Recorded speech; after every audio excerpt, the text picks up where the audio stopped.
जय हिंद दोस्तों, स्वागत है आप सभी का आपके अपने परिवार एग्जाम इंडिया पर। कैसे हैं आप सभी? उम्मीद है आप सभी एकदम स्वस्थ होंगे और आपकी पढ़ाई भी बहुत बेहतरीन चल रही होगी। और जैसे कि हम सभी जानते हैं, हम अपने 2 प्रैक्टिस सेट सॉल्व कर चुके हैं और आज का हमारा ये तीसरा प्रैक्टिस सेट है जिसमें हम अब आज कुछ नया जानेंगे। और आज के क्वेश्चन ना बहुत ही इंटरेस्टेड होने वाले, क्योंकि सारे क्वेश्चन मोस्टली जो मैंने क्वेश्चन लिए हैं वो आज आपके साहित्य से लिए गए हैं। और साहित्य आप सभी जानते हैं हमारे सिलेबस का एक बहुत बड़ा पार्ट है। तो साहित्य से आज आपके प्रश्न उठाए गए हैं और सभी के साथ आप कुछ नया सीखेंगे, ऐसा मैं उम्मीद करती हूँ। देखिए, हमें ना कंटिन्यू क्लास करनी है, ठीक है। रोजाना आप प्रैक्टिस सेट को सोल्व कीजिए और दोस्त मैं आपको यकीन दिलाती हूँ आप हर प्रैक्टिस सेट से कुछ नया सीखते रहेंगे, ठीक है। और ये कुछ सीखना ना एक दिन जिस दिन आप एग्जाम देने आओगे ना, बहुत कुछ कुछ करके ना बहुत कुछ सीख जाएंगे। आपने वो कौवे वाली कहानी सुनी होगी, थोड़ा थोड़ा कंकड़ डाल के वो पानी पूरा ऊपर ले आता है। तो वही बिल्कुल हमारी तैयारी है कि हम थोड़ा थोड़ा करके ना एग्जाम तक ना अपने जो हमारे 37% का टारगेट है ना वो पूरा कर लेंगे दोस्त, ठीक है। लेकिन बात आपके ऊपर है, जब आप और हम मिलकर साथ मेहनत करते हैं। मैं अपने क्वेश्चंस के लेवल बहुत अच्छे रखूंगी और आपको रोज प्रैक्टिस करनी है। अपना स्कोर ईमानदारी से देखना है कि आप क्या स्कोर कर पा रहे हैं, ठीक है। इसी के साथ आज की क्लास हम स्टार्ट करते हैं और ये है आपका पहला प्रश्न। निर्वेद किस रस का स्थायी भाव है? आपको बताना है जो निर्वेद है वो किस रस का स्थायी भाव है।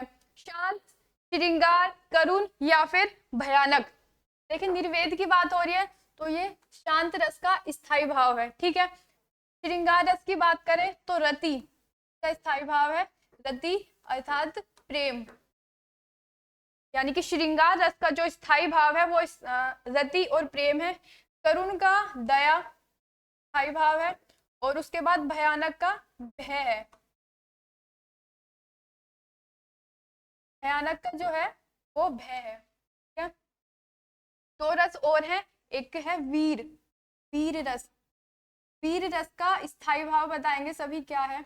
वीर रस का स्थायी भाव, वीर रस का स्थायी भाव वीर ही है। तब साहस की बात की जा रही है।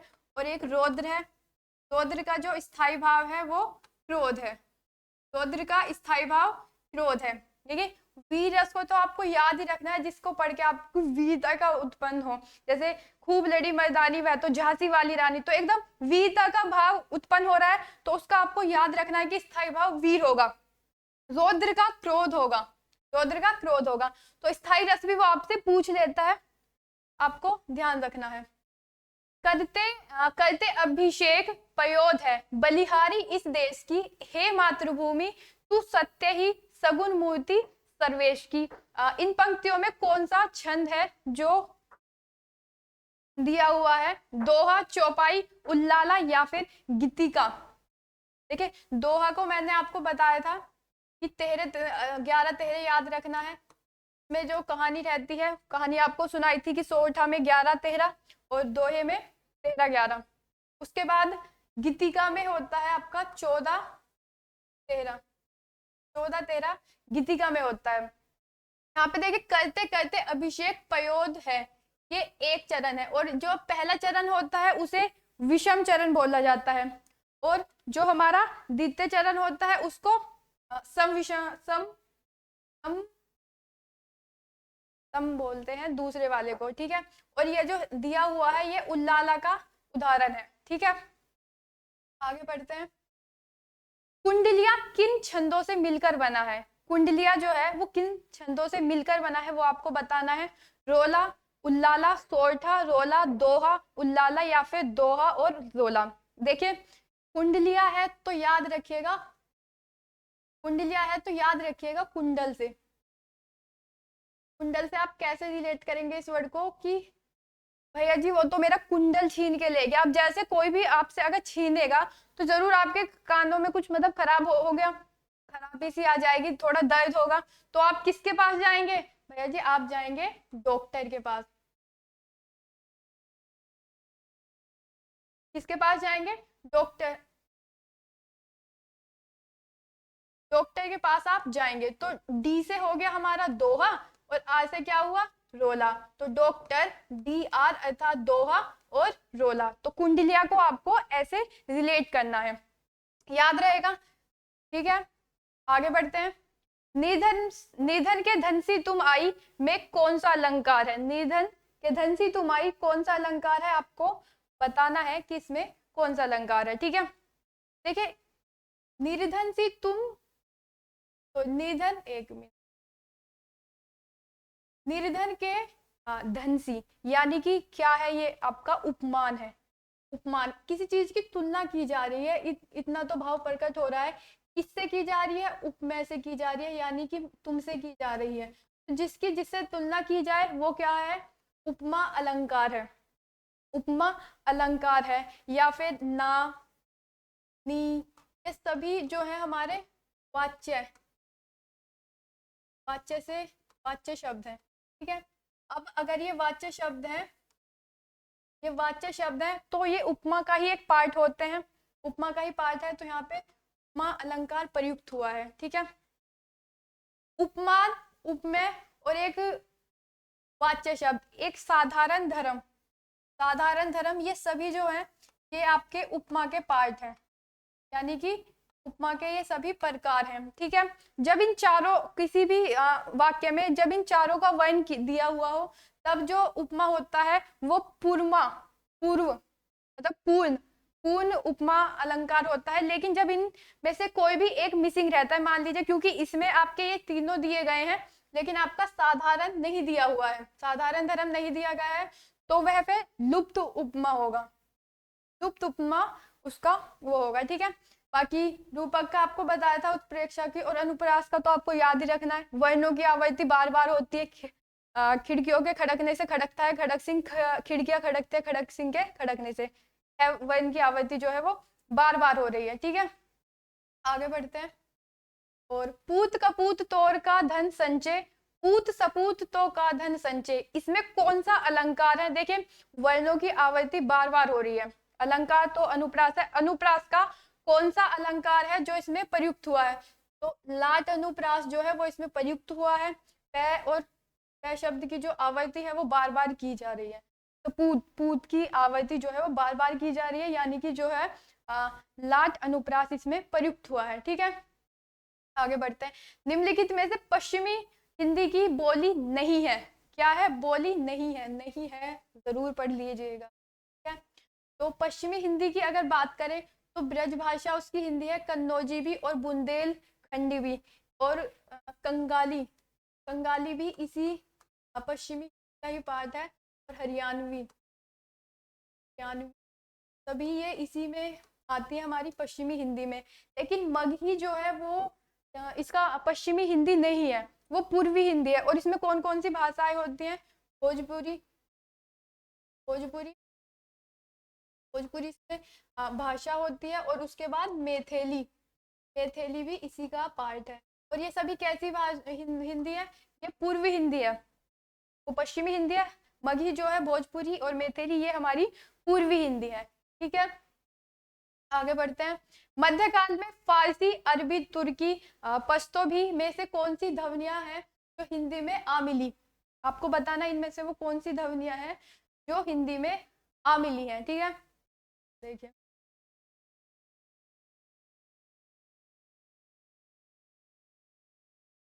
देखिए ये जो यहाँ पे आप पहले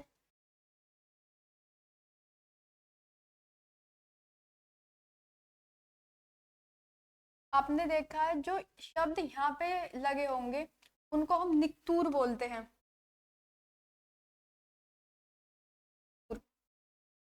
तब यहाँ पे जो ये बिंदी आप देख रहे हैं ना, इस शब्द में, इसमें ये जो बिंदी लगी है इसको निक्तूर बोला जाता है। ठीक है, तो वही पूछा गया है कि मध्यकाल में फारसी में कौन से वो लिखे गए हैं। अच्छा, इसमें थोड़ा प्रिंटिंग में, इसमें थोड़ा टाइपिंग मिस्टेक हुई है। आपको वो शब्द बताने हैं जिनके सभी में आपके यहाँ पे अंग लगा हो, मतलब ये बिंदी लगी हुई हो। तो इसमें सभी में लगी हुई है, तो आप यही मान लीजिए इसका ऑप्शन ए होगा, बिल्कुल सही होगा। और इसको बोलते क्या है? निक्तूर इसको बोला जाता है। ठीक है, आगे बढ़ते हैं। कौन से वर्ग में तालव्य वर्ण है? तालव्य वर्ण हमें बताना है कि इसमें से कौन से वर्ण है जिसमें तालव्य वर्ण है। देखिए, किसी दिन आपको कंठ से कौन से शब्द निकलते हैं तालव्य से, और आपके होठ से कौन से शब्द निकलते हैं, दंत से कौन से निकलते हैं, वो सभी बताएंगे। फिलहाल अभी तालव्य वर्ण जानते हैं कि वो कौन से हैं। तो जो आपकी ताल से मतलब जो आपके ताल से निकलते हैं वो शब्द आपको बताने हैं कि वो वर्ण कौन से हैं। तो ई ई ये सच है, यानी ई ये सच है जो शब्द है वर्ण है हमारे, वो हमारे तालव्य से निकलते हैं, यानी कि तालव्य वर्ण हमारे वो है। ठीक है, करते हैं। प्रारंभ शब्द में प्र वर्ग का स्वरूप हमें बताना है कि क्या होगा।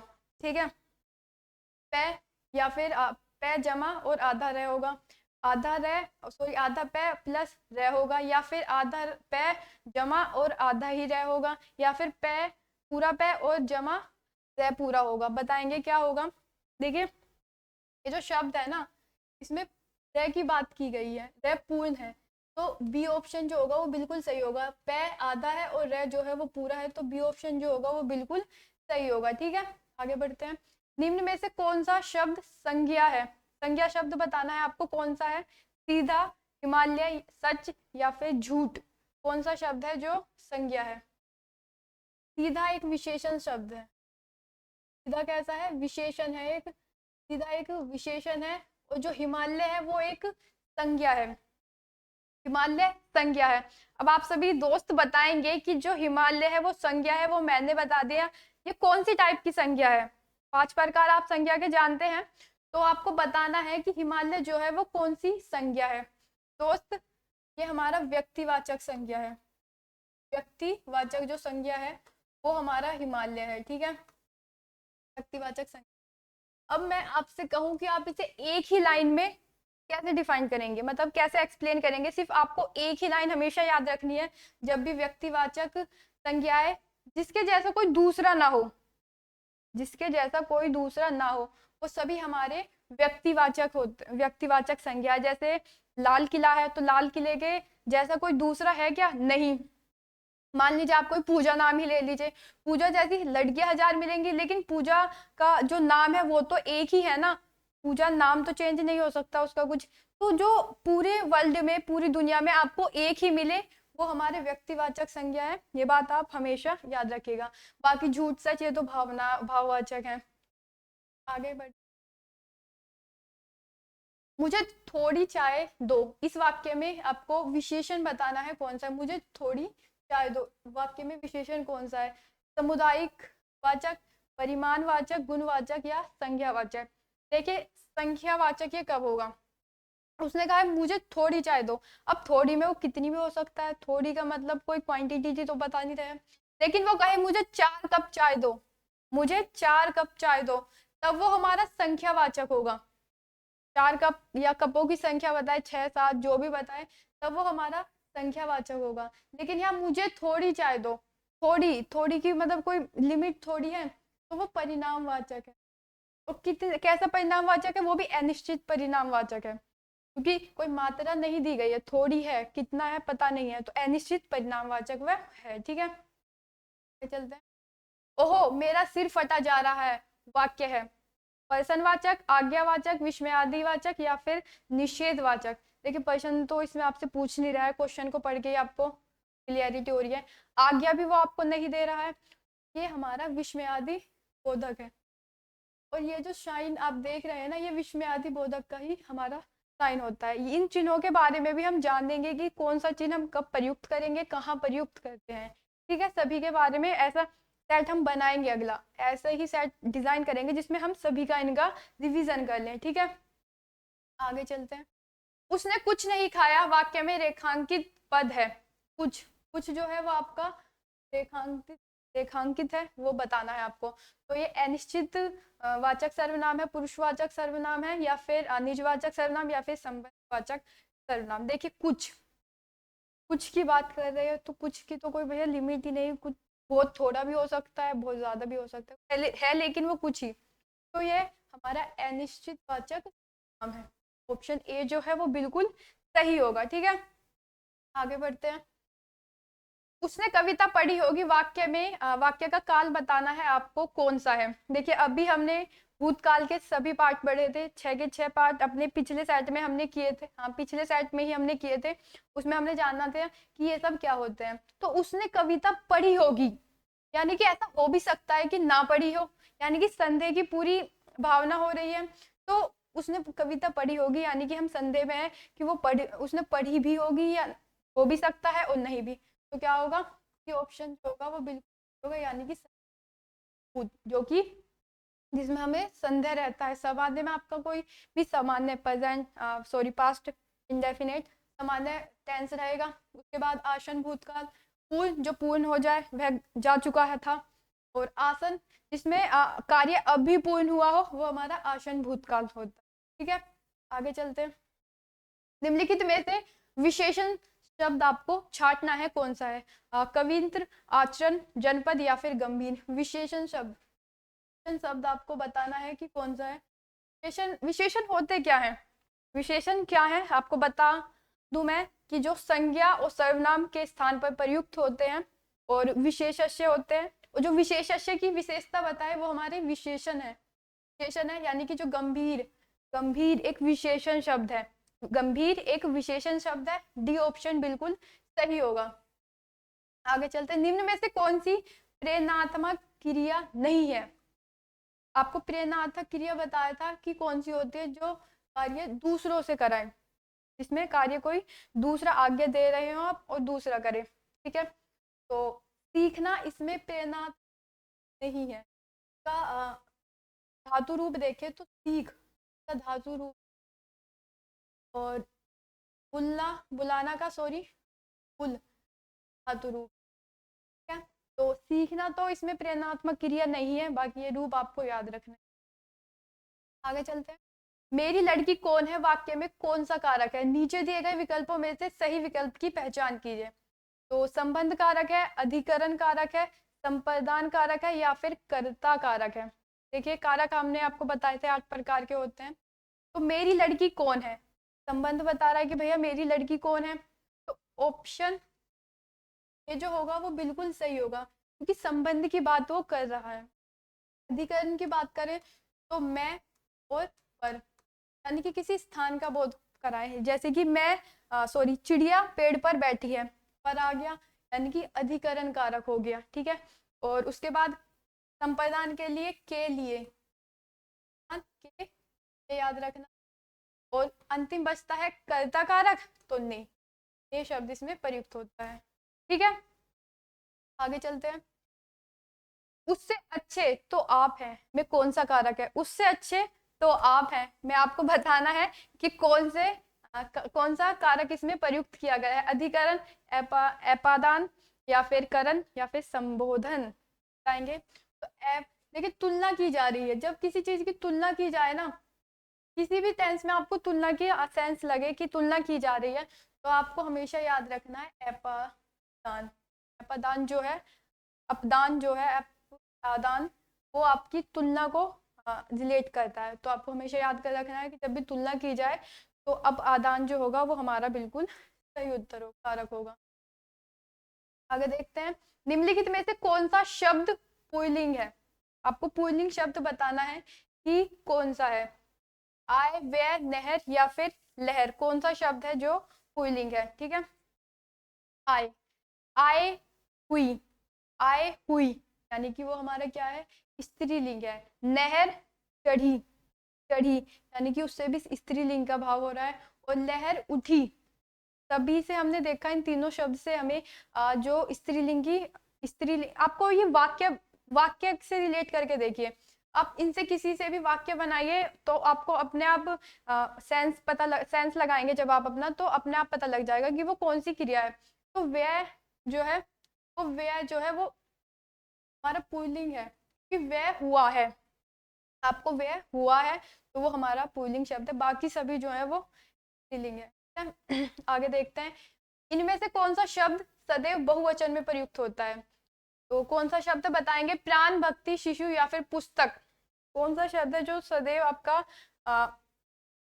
बहुवचन में ही प्रयुक्त होता है। तो देखिए वो जो शब्द है ना, वो आपका प्राण है। प्राण, उद्यान का जो मीनिंग होता है वो पखेरु है, पखेरु, पखेरु, ठीक है।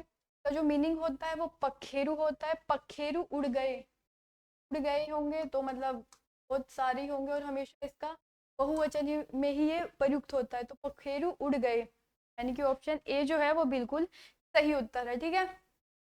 आगे देखते हैं, उद्धरण शब्द में आपको संधि बतानी है कि कौन सी है। उद्धरण जो शब्द है आपको उसमें संधि बतानी है, कौन सी संधि है जो प्रयुक्त हुई। देखिए ये जो द और इसमें आधा ध जुड़ा है, जो शब्द है उसमें की जो अभी आप संधि विच्छेद करेंगे ना तो आधा द प्लस है,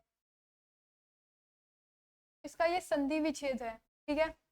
और संधि विच्छेद है तो ये भी एक व्यंजन है और ये भी एक व्यंजन है, तो हमेशा ये व्यंजन संधि होते हैं। जब ये आप इसका संधि विच्छेद आप याद रखिएगा, तय, आधा तय और है इसका संधि विच्छेद होता है, और उद्धरण जो है वो हमारा व्यंजन संधि है, ठीक है। आगे चलते हैं, नवोढ़ा का संधि विच्छेद आपको बताना है कि कौन सा है। नव प्लस ऊड़ा, नवोढ़ा, नवो प्लस डा, नव प्लस ऊड़ा या फिर न प्लस ओढ़ा। तो नव प्लस नव जमा ऊड़ा जो होगा वो बिल्कुल सही उत्तर होगा, इसका संधि विच्छेद होगा, ठीक है। आगे देखते हैं, ऋण मुक्त शब्द में कौन सा समास है। संबंध तत्पुरुष, संप्रदान तत्पुरुष या फिर अधिकरण तत्पुरुष और एपादान तत्पुरुष, कौन सा है जो ऋण मुक्त शब्द में प्रयुक्त समास है। देखिए ऋण मुक्त यानी उसके ऊपर ऋण था लेकिन अब उसने पूरा चुका दिया, यानी कि मुक्त हो चुका है वो। तो जब भी ऐसी मुक्त की भावना है तो एपादान तत्पुरुष जो है वो उसका समास होगा, मुक्त हो गया। जैसे रोग मुक्त होना तो वो भी हमारा एपादान तत्पुरुष ही होगा, ठीक है। देखते हैं, धनंजय में समास आपको बताना है कि कौन सा होगा। धनंजय तत्पुरुष कर्मधारय बहुब्रीहि और अव्ययभावी, तो होगा वो बिल्कुल सही उत्तर होगा। इसके जैसे नीलकंठ है, कंठ उदाहरण आपको हमेशा याद रखना, और वीणा पानी, मतलब देवी देवताओं की बात करें तो में की जाती है जो हमारा बहुब्री होती है, तो नीलकंठ पानी, वीणा प्राणी हो गया, उसके बाद चक्र प्राणी भी एक वो सभी हमारे बहुब्री ही है, ठीक है। आगे चलते हैं, और ये है आपकी आज का अंतिम प्रश्न। देखते हैं, निम्नलिखित में से किस शब्द में उपसर्ग का प्रयोग नहीं है। इनमें से ऐसा कौन सा शब्द है जिसमें उपसर्ग का प्रयोग नहीं किया गया है, वो आपको बताना है। तो प्रश्न, प्रतिष्ठा, अधिकार या फिर संस्कार, कौन सा शब्द बताएंगे जिसमें वो आपका उपसर्ग प्रयोग नहीं किया गया है। तो देखिए प्रश्न जो है उसमें आपका उपसर्ग नहीं प्रयोग किया गया है, प्रतिष्ठा में प्रति जो है उपसर्ग है, उसके बाद अधिकार में अधि उपसर्ग है, और संस्कार में आपका सम जो है वो उपसर्ग है। करेंगे स का तो ये बनेगा, और स में आपको याद रखना है संस्कार में स इसका जो युक्त हुआ है वो यूज किया गया है, और प्रश्न जो है उसमें आपका कोई भी उपसर्ग प्रयोग नहीं किया गया है, ठीक है। और ये था हमारी क्लास के आज के 25 क्वेश्चन, और ये सभी आपके मैंने ऐसे डिजाइन किया क्योंकि इसमें हमने ज्यादा क्वेश्चन जो किए हैं वो अपने साहित्य से किए हैं, ठीक है। तो उम्मीद है आपने सभी प्रश्न किए होंगे। आपको अपना स्कोर देखना है दोस्त कि अब आपका स्कोर क्या हो रहा है। आप अच्छा स्कोर कर पा रहे हैं तो बहुत खुशी की बात है हमारे लिए और आपके लिए, लेकिन जो बच्चा नया जुड़ा है, नया तैयारी कर रहा है, उसका भी स्कोर बहुत अच्छा होगा। लेकिन मैंने कहा ना आपको कंटिन्यू हर काम को करना है। अगर आप प्रैक्टिस सेट कर रहे हो तो डेली सोल्व कीजिए, डेली आप कुछ नया सीखे, तब आपको इम्प्रूवमेंट धीरे धीरे खुद से होने लगेगा, ठीक है। बाकी डरना नहीं है, वैकेंसी बहुत अच्छी है, हाथ से बिल्कुल नहीं जाने देना है और ना ही जाने देंगे। 37 का जो हमने आपसे वादा किया है वो वादा बिल्कुल आपके साथ रहेगा, और हम दोनों जब मिलके मेहनत करेंगे ना तो दोस्त ये पॉसिबल भी तभी है। और जब कोई चीज ठान ली जाती है ना तो ऐसी तो कोई चीज ही नहीं है जो नामुमकिन हो, बिल्कुल होती है, बस आपकी ठानने की बात होती है, ठीक है। तो इसी के साथ आप बताइएगा कि आपको क्लास कैसी लगी, क्वेश्चन आपको कैसे लगे, और अगर क्लास अच्छी लगी हो तो लाइक शेयर जरूर कीजिएगा अपने दोस्तों के साथ, और जो भी बच्चा पहली बार क्लास को देख रहा है वो चैनल को सब्सक्राइब जरूर कर ले, ज़्यादा से ज़्यादा दोस्तों के साथ शेयर करें। Okay, thank you, bye bye.